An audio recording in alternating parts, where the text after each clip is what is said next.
Hey, so welcome to part two. So I'm just going to quickly talk about SWOT analysis. So, for the strength, it's basically first economist product, and we are working with a lot of retailers and strong partners that would kind of have these, and these are pretty much going to help us with our strengths. And having strong partners is a really strong position to be in.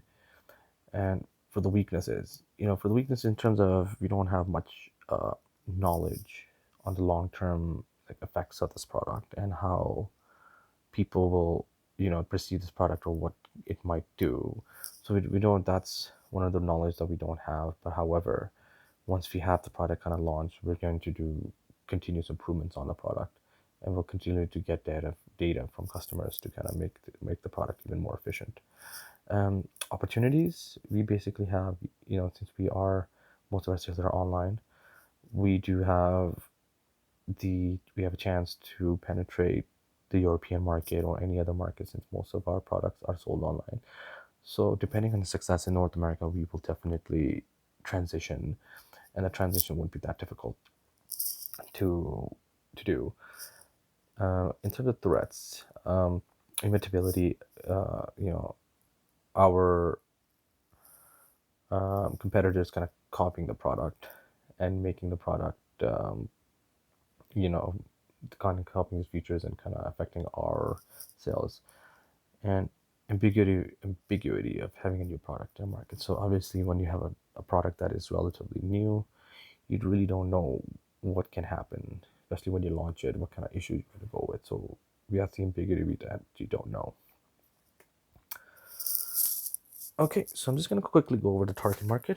Uh, our team developed a uh, market analysis based on who was interested in the product, who would benefit from the product, and who is at most risk. So generally speaking, education towards road safety is beneficial for all drivers, saying that, but subpopulations, like I mentioned earlier, between ages 18 to 60 show higher risks of drowsy driving, and our research did confirm that.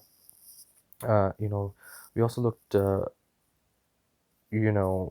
at business to business, including auto insurance companies, auto shops, and or companies with corporate cars. Uh, the general driving demographic, or Internaux, will play an essential role in denormalizing and influencing the primary audience. So thus, spouses, friends, policymakers can also provide benefits to influence the change behaviors. Our objective was to create awareness among the male and females age of 18 to 60 about dangers associated with drowsy driving, also providing countermeasures in reducing drowsy for individuals with high risk involvement. And we will also do a post evaluation will be done in order to determine the effectiveness and the actions of goals. So our goal is to reduce the amount of drowsy driving on the road, obviously. So it will basically benefit society and is essential to normalize the perceived notion of drowsy driving being unavoidable. So our quantifiable goals would be obviously the changes in attitude and behavior. So if you see any a decrease in statistics in terms of car drowsy driving related accidents, so that would be a good way to go quantify a goal. Participant intensively engaging. So if people don't see this problem as a major issue, then there's no point for them to even buy this product. So you have to first give them the dangers of it, and then kind of make them realize that this is an actual problem. And there are also barriers to adoption as well. Obviously you cannot be not tired. You're always going to be you know you're always going to get tired, so you cannot really stop people from getting tired. And that's one of the things that we're not going to do. We're just going to strictly go to the actual way we can actually stop the product, get the product to stop this behavior once and for all. And that being said, we okay, so I'm just going to quickly go over it last little bit of time over the financials.